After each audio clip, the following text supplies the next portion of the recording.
fabrication and the copywriting of ideas and information is a huge growth industry, especially in the digital age, and there's a tremendous irony there. John Perry Barlow once said to me on the radio, the internet is really basically one huge cosmic copying machine. It will do for intellectual property what Xerox did for government secrecy.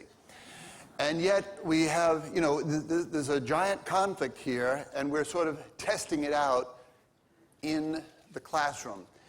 The open source idea, before it was a radio show, was very simply the notion, not very simply, the notion out of the computer industry that users and customers make the product better by changing it and passing on the improvement.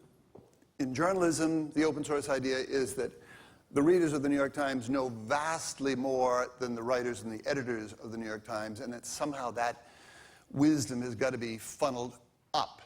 In architecture, it's the notion that the arch, the column, are universal, common ideas. In music, it's the idea that 4/4 time is nobody's property. Even John Coltrane's improvisations become part of a language that we all use and adapt. I mean, not all of us, but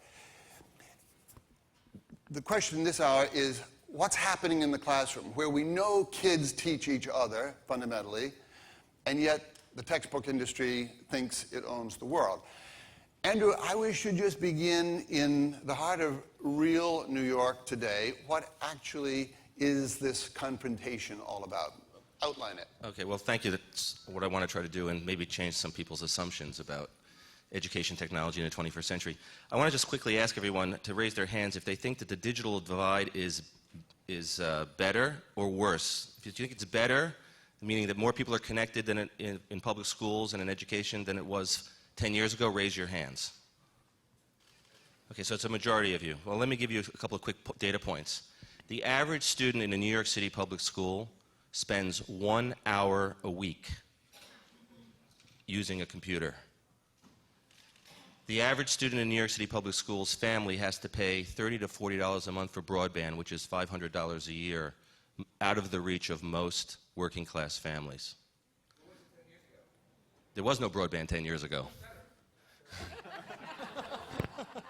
To give you an idea of what kind of disconnect we have, the mayor of New York, our technologist Michael Bloomberg, as some like to call him, just banned cell phones from New York City public schools.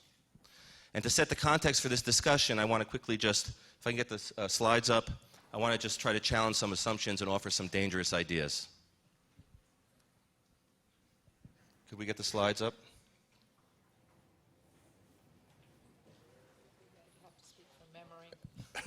Okay. Maybe we don't need slides.